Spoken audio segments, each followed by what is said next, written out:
బాగుంది సార్. కొంచెం పర్లేదు సార్. హాస్పిటల్లోనే ఉన్నా సార్. ఇప్పుడు కొంచెం కోలుకున్నా. తొందరపాటు నిర్ణయం కాదు సార్. ఇది 3 సంవత్సరాల నుంచి జాబ్ క్యాలెండర్ కోసం ఎంతో పోరాడుతున్నాయి. ఈ రోజు వరకు కూడా ఒక జాబ్ క్యాలెండర్ లేదు, ఏది లేదు. మా లాంటి నిరుద్యోగుల పరిస్థితి ఏంటి సార్? ఇది నా ఒక్కడి కోసం కాదు సార్. టోటల్ తెలంగాణ రాష్ట్ర వ్యాప్తం కోసం చేసింది సార్. తెలంగాణ అంటేనే నీళ్లు, నిధులు, నియామకాలు. నియామకాల విషయాల్లో ఇంత అన్యాయం జరుగుతుంటే ఎవరు ప్రశ్నించేటోళ్ళు లేరు సార్. కాంగ్రెస్ అంతా ఒక ముఠా అయిపోయింది. ఎవరితో అయినా మాట్లాడినా సరే పిచ్చి బూతులు, ఏం చేసినా సరే. చిన్న నాయకుని దగ్గర నుంచి కూడా ఎంత వ్యతిరేకత అంటే, కనీసం సార్ మాకు మాకు మా అమ్మ మెంటల్లీ వికలాంగురాలు, మా అమ్మ మానసిక వికలాంగురాలు. మాకు ఇల్లు లేదు, కనీసం మాకు ఇల్లు ఇవ్వలేదు సార్. వికలాంగురాలు కోటాలో ఇల్లు ఇవ్వకుండా ఎట్లా సార్? మా అమ్మ 17 సంవత్సరాల నుంచి మేము ఇబ్బంది పడుతున్నాం. మాకు అంత దారుణమా సార్? మరి నేను ఆ రోజే నిర్ణయించుకున్నా, ఏదో ఒకటి సాధించాలి, జాబ్ కొట్టంది నా లైఫ్ మారదు అనేసి నిర్ణయించుకున్నా. నాతో ఎవరున్నా లేకపోయినా నేను జాబ్ క్యాలెండర్ కోసమే నేను చచ్చిపోయే నిర్ణయం తీసుకున్నా. ఒకవేళ నేను బ్రతికుంటే దానికోసమే పోరాడదాం అనేసి డిసైడ్ అయ్యా.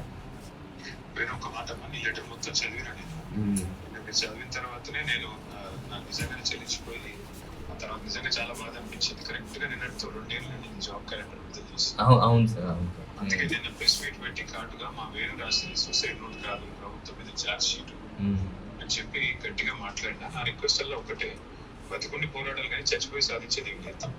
నేను అదే అనుకున్నా సార్. కానీ ఈ కాంగ్రెస్ వాళ్ళు బ్రతకనియట్లేదు కదా సార్. ఏం కాదు, అందరూ ఉన్నాం కదా నీకు. అంటే ఈ రోజు అంటే మీరు మాట్లాడారు సార్. ఇన్ని రోజులు నాకు ఎటువంటి ధైర్యం లేదు, ఎటువంటి అవకాశం లేదు, ఎవరితో మాట్లాడదామన్నా భయం. అసలుకి కాంగ్రెస్ వాళ్ళు పై స్థాయిలో ఉన్న వాళ్ళు ఏమో లేదు సార్, కింది స్థాయిలో ఉన్న నాయకులు వాళ్ళు రెచ్చిపోయే విధానం అసలుకి ఎంత దారుణంగా ఉంటుందంటే అసలుకి వాళ్ళే కలెక్టర్లు అన్నట్టు ఫీల్ అయిపోతున్నారు. అంటే పరిపాలన వికేంద్రీకరణ అనేది సరిగా లేదు సార్. అసలుకి ఈ వ్యవస్థలో అసలు వ్యవస్థే సరిగా లేదు సార్. ఎంత దారుణంగా ఉందంటే అసలుకి మేము ఒకసారి డిశ్చార్జ్ అయిన తర్వాత డిశ్చార్జ్ ఇంటికి వెళ్ళిన తర్వాత నేను ఖమ్మం వస్తాను, ఖమ్మంలో కలుసుకుందాం. తప్పకుండా నువ్వు అన్నట్టుగా జాబ్ క్యాలెండర్ కోసం వీళ్ళు ఇచ్చిన హామీలు అమలు చేసే దానికి పోరాడే దానిలో మేము మీకంటూ అడుగు ముందు ఉంటాం, మీ అందరికి అండగా నిలబడుతున్నాం. ఆ విషయంలో కన్ఫ్యూజన్ అవుతుంది. రెండవది, నేను నీకు మాటిస్తున్నా, నువ్వు నీ సూసైడ్ నోట్ ఏదైతే ఉందో దాన్ని ఖచ్చితంగా అది మళ్ళీ అందరికి, తెలంగాణ యూత్ అందరికి లాభం జరిగేదాకా నీ తరపున మొత్తం పార్టీ బీఆర్ఎస్ పార్టీ కొట్లాడుతుంది, నీతో పాటు ఉంటుంది.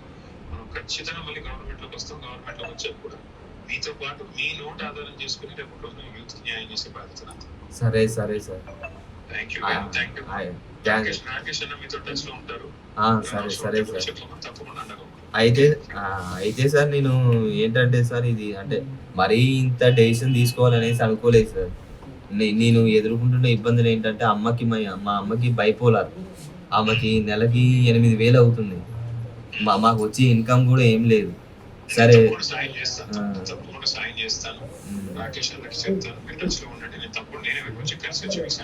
సరే సార్, మీరు ఒకసారి అయితే కంపల్సరీ కలవాలి సార్ నన్ను. నేను సరే sir. Okay sir. Thank you sir. Thank you so much sir. Okay sir.